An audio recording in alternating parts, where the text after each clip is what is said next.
Good morning, everybody. This is Siddhartha. A warm welcome to all of you. I request everybody share this video and like the video and also subscribe our TV channel. So before reading the newspaper today, I like to tell you friends and my followers, every day is important for us. The first success is wake up early in the morning. It is possible, that is yours day. If you are unable to wake up early in the morning, that is not your day. Because if you see anybody, whoever gets success or whoever the achiever, the first quality for them is only wake up early in the morning. ప్రయత్నం చేయండి, కేవలం hard work నమ్ముకొని పనిచేయండి, హానెస్ట్గా పనిచేయండి. కొంతమందికి తొందరగా వస్తుంది అచీవ్మెంటు సక్సెస్, కొంతమందికి లేట్గా వస్తుంది. కానీ మన హానెస్టీ, మన నిజాయితీ మన బ్రెయిన్కి మన హార్ట్కి ఎంతో హ్యాపీనెస్ కలిగిస్తుంది. సో ఆ ప్రయత్నం వైపు చేయండి. Let start. ముందుగా వెలుగు పేపర్ చూస్తే మెయిన్ పేజీలో ఏమిచ్చాడు? కేఆర్ఎంబికి ప్రాజెక్టులు ఇచ్చేదే లేదు, అసెంబ్లీలో ప్రభుత్వం తీర్మానం ఏకగ్రీవంగా సభ ఆమోదం. క్యాచ్మెంట్ ఏరియా ఆయకట్టు ఆధారంగా నీటి కేటాయింపులు చేయాలి, రాష్ట్ర వాటాలో వాడుకోగా మిగిలిన నీళ్లను వచ్చే ఏడాదికి క్యారీ ఫార్వర్డ్ చేయాలి. నాగార్జున సాగర్ నుంచి బలగాలను వాపస్ తీసుకోవాలని, ప్రాజెక్టును రాష్ట్రానికి అప్పగించాలని మరో తీర్మానం. ఇవి ఇంపార్టెంట్, చదువుతా మీకు ఇంపార్టెంట్ అర్థమవుతాయి. ఉమ్మడి ఏపీ పాలన కంటే కేసీఆర్ పాలనలోనే తెలంగాణకు తీవ్ర అన్యాయం అయింది ఉత్తమ్ కుమార్ రెడ్డి చెప్తున్నాడు. మనకు రావాల్సిన వాటాను ఏపీకే వదిలేసిండు. 299 టీఎంసీలే తీసుకొని 512 టీఎంసీలు ఇచ్చిండు. జగన్తో కలిసి బిర్యానీలు తిని నీళ్లు ఎత్తుకుపోయేందుకు ఏపీకి సహకరించిండు. రాయలసీమ ప్రాజెక్టు కడుతున్నా అడ్డుకోలేదు. కేఆర్ఎంబికి ప్రాజెక్టులు అప్పగించేందుకు ఒప్పుకున్నదే కేసీఆర్ అని ఫైర్. కృష్ణా జలాల వాటా ప్రాజెక్టు నాటి బీఆర్ఎస్ సర్కార్ తీరుపై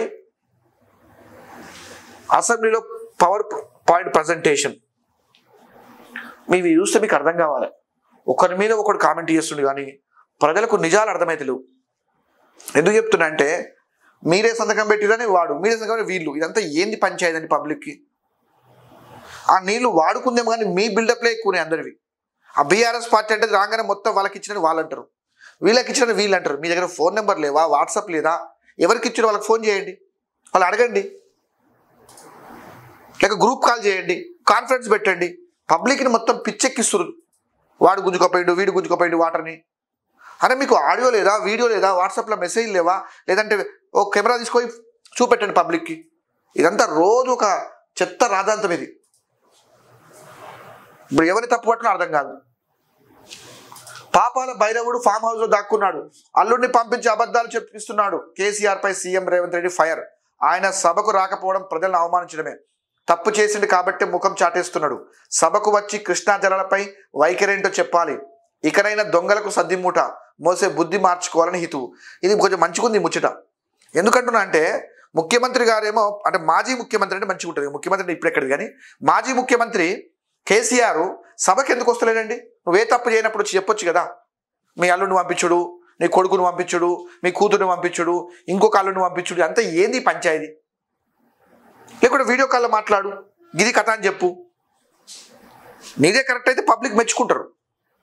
ఇక్కడ ఏమైపోయిందంటే, నువ్వు సభకు రావు, సంతకం పెట్టిందేమో నువ్వు సీఎంగా, అప్పుడు CM.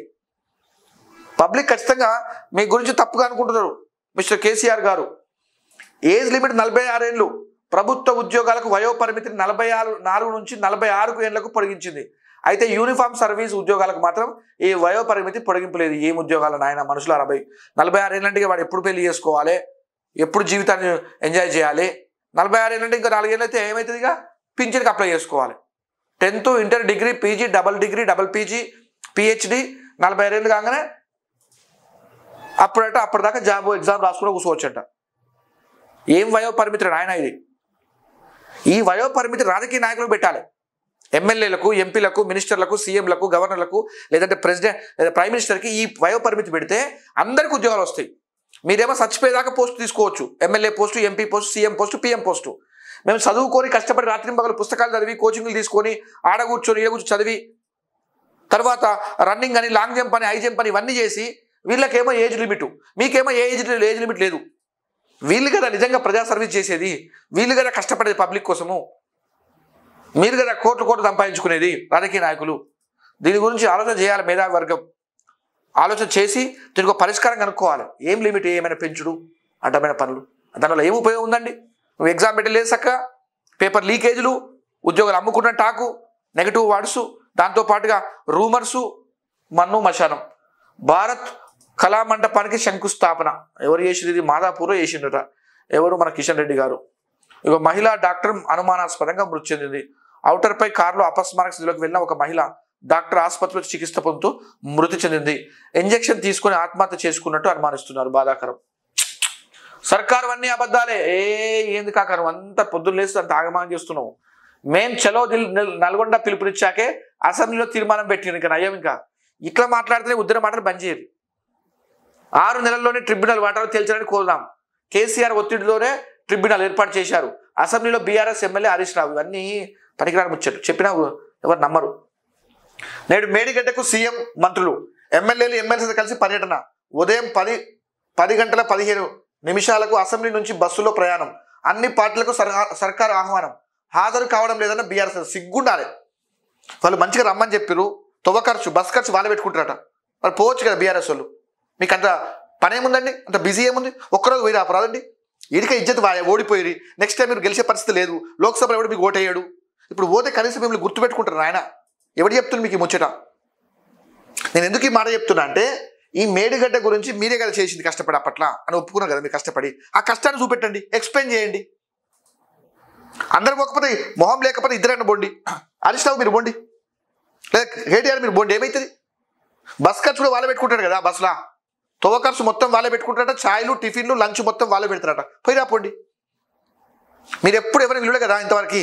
I repeat, at the time of election టైంలో కానీ ముందు కానీ ఈ మేడిగడ్డ దగ్గర కానీ, కాళేశ్వరం కానీ, సుందేళ్ళ కానీ ఏ పాయింట్ దగ్గర కూడా ప్రతిపక్ష పార్టీలను, మీడియా మిత్రులను ఎవరిని కూడా రానియలే కదా. వాళ్ళు మంచిగా తొవ్వ ఖర్చు పెట్టుకొని అన్ని పెట్టుకొని రమ్మంటున్నారు. మీకు ఏం పుట్టిందని పబ్లిక్ అంటున్నారు. చీ చీ చీ చీ చీ చీ చీ. ఢిల్లీలో 144 సెక్షన్ రైతుల ఆందోళన 4 రోజుల పాటు అమలు. ట్రాక్టర్లు, ట్రాలీలను ఎంట్రీపై నిషేధం. లౌడ్ స్పీకర్లు, ధర్నాలపై ఆంక్షలు. ఎంఎస్పీకి చట్టబద్ధ డిమాండ్తో నేడు రైతుల చలో ఢిల్లీ మార్చు. ఇదో పంచాయతీ మొత్తం పెద్దగా భయంకరం అయిపోయింది. రాచకొండ సిపిగా తరుణ్ జోషి, రామగుండం సిపిగా ఎం శ్రీనివాసులు. 12 మంది ఐపీఎస్లు బదిలీ చేసిరట. 110 మంది డిఎస్పీలు, 39 మంది ఏఎస్పీలు కూడా మొత్తం కూడా ట్రాన్స్ఫర్ అయిపోయారు. కన్నెపల్లి కథ ఏమైంది? పంప్ హౌస్లోనే 13 మోటార్లలో పనిచేస్తున్న 6, 17 మోటార్లు చేస్తే 6 పనిచేస్తున్నాయట. మిగిలిన 11 మోటార్ల పరిస్థితి ఏందో. అడుగంటుతున్న శ్రీశైలం డెడ్ స్టోరేజ్కి అడుగు దూరం.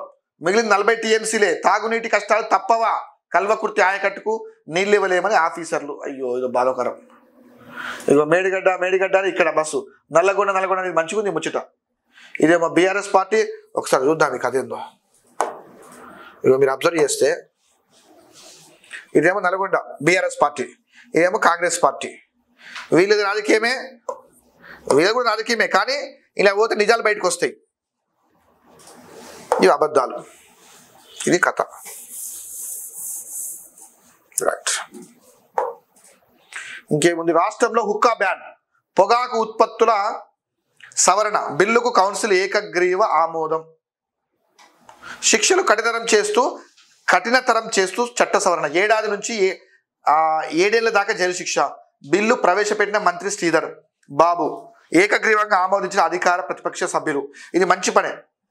పొగాకు, హుక్కా ఇవన్నీ కూడా ఏంది చెత్త అలవాట్లు.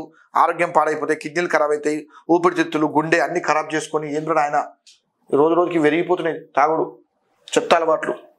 అదేదో పిచ్చి పాడుగాని కొంతమంది ఉంటారండి ఊర్లలో, గ్రామాలలో, మండలాల్లో కూడా. వాడు 1000 రూపాయలు ఇచ్చినా తీసుకోడు. ఇంత క్వార్టర్ కావాలి, ఇంత హాఫ్ కావాలి, మందు కావాలి. ఏం కల్చర్ నాది మీది. అంతకంటే ఎక్కువ డబ్బులు ఇచ్చినా ఆనందం లేదు. ఈ తాగుడు బానిస అయిపోయారు. తెలంగాణలో ఒక తాగుబోతు రాష్ట్రంగా మార్చిరండి. నెంబర్ 1 స్టేటు తాగుట్లా, లిక్కర్లా. పని లేదు, పాట లేదు, ముచ్చట చెప్పుకున్నాడు, జొల్లపాట వాడుకున్నాడు. వీడి మీద వాడు కామెంట్ చేసుకున్నాడు, వాడి మీద వీడి కామెంట్ చేసుకున్నాడు. ఒక విషయం చెప్తాను, గుర్తుపెట్టుకోండి. ఒక వ్యక్తి మరొక వ్యక్తి గురించి మాట్లాడుతున్నాడు అనుకోండి, ఈ వ్యక్తుల గురించి, ఆ వ్యక్తుల గురించి, అది చీప్ మైండ్. వాడు ఎప్పటికీ పైకి రాడు. రెండోది, వాడేం పని చేస్తుండు, వీడేం పని చేస్తుండు, వాటిని ఈవెంట్స్ అంటాం. అంటే ఏదన్నా పెళ్ళో, లేదంటే ఏదైనా ఘనకార్యమో శుభకార్యమో వాటి గురించి మాట్లాడితే వాడి యావరేజ్ మైండ్, వాడు అటు ఇటు కాకుండా పైకి రావచ్చు రాకపోవచ్చు. కొంతమంది ఐడియాలు షేర్ చేసుకుంటారు, ప్లాన్స్ షేర్ చేసుకుంటారు, ఏం చేస్తే బాగుంటుంది భవిష్యత్తు. ఇగో వాళ్ళు మాత్రమే గ్రేట్ పీపుల్ అండి. ఇప్పుడు తెలంగాణ పరిస్థితి బిలో ఉందండి.